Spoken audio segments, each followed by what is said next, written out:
Axiom's End by Lindsay Elis and Heaven's River by Dennis Taylor. These are two highly requested books for me to review on the channel. One by a fellow YouTuber who a lot of people want to know what I think about, and the other by a series I've been highly touting for quite some time. We're going to go ahead and start with the former here and discuss Lindsay Ellis's Axiom's End.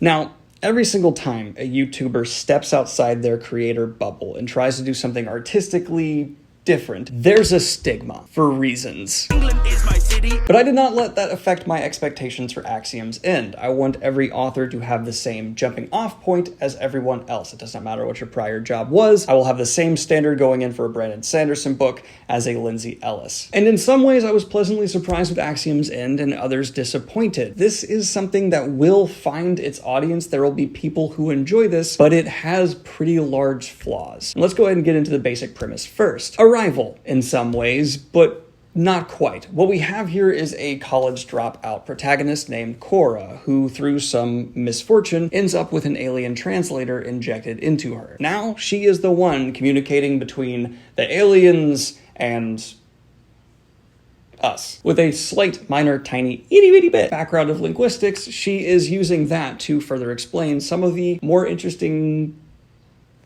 things about the languages going on, but that's where one of the big flaws with Axiom's End comes to the surface. Despite myself being a fan of Lindsay Ellis's videos and her great eye for themes and concepts within her critical videos, that doesn't really come through in her work here. Everything comes across as only fairly touched on, like this linguistics concept you see much more thoroughly explored and digested within Arrival. And I'm sure this comparison has been made to death. I'm sure she, as an author, is tired of hearing it, so I'll move on. But on no thematic or ideological level is Axiom's End going to be pushing any boundaries for any experienced sci-fi reader. It's just not there. I want to quickly clarify and hit on the point that I'm well aware Axiom's End is not trying to touch on the same themes or ideas of Arrival. I'm just comparing the great execution of the attempts within that movie compared to the attempts in this book, and how the focus within the movie definitely delivered better than a more kind of scattered shot approach that we can see in this book. Instead, what you have is a story that's very dependent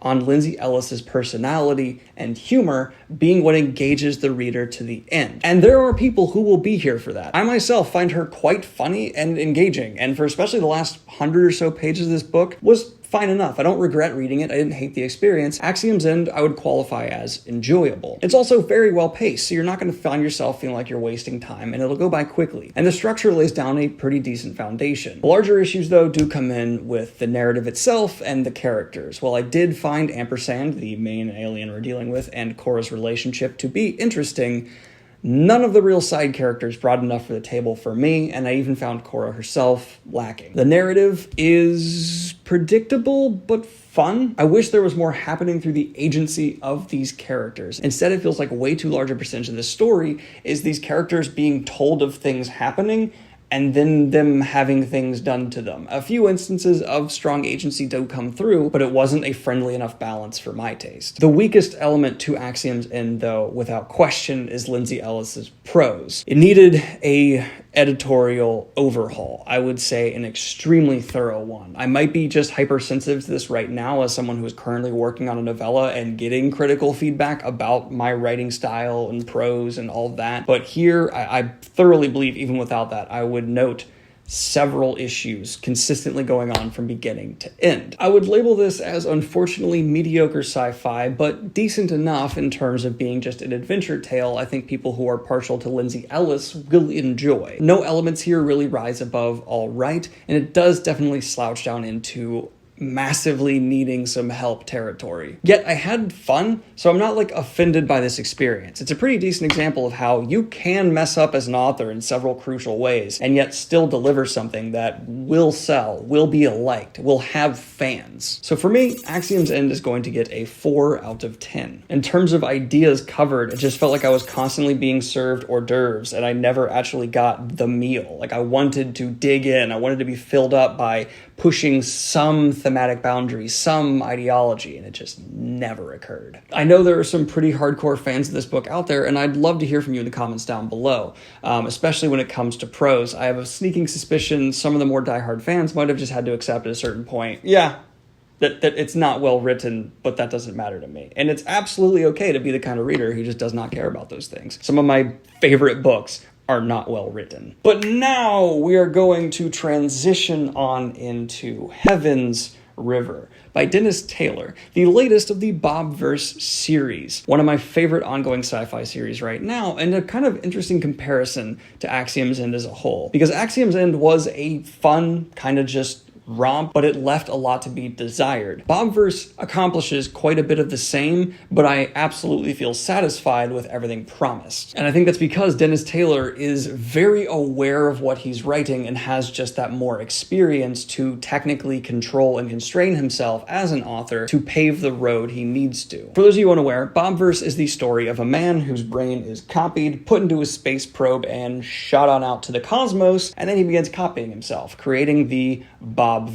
As the Bobiverse grows and grows, more is explored and discovered about space around us. And this series does play to many of my soft spots for sci-fi, just in its conceptual values. Like being able to explore the universe endlessly, I would do that in a heartbeat. Kill me now, take my brain, put it up, boop, I'm down. I could see some people at this point in the Bobiverse series start feeling diminishing returns because there is a formula to the Bobiverse. No question. Bobiverse keeps growing, they encounter new things, they have challenges, they overcome them. Bob has some internal conflicts as well. It's fairly formulaic, yet Dennis Taylor is actually pushing the boundaries while still staying within that formula quite effectively for me here. Heaven's River focuses on a few different conflicts for the Bobiverse. One, replicant drift, where the more Bobs are created and the further they get from original Bob, the more distinct they are.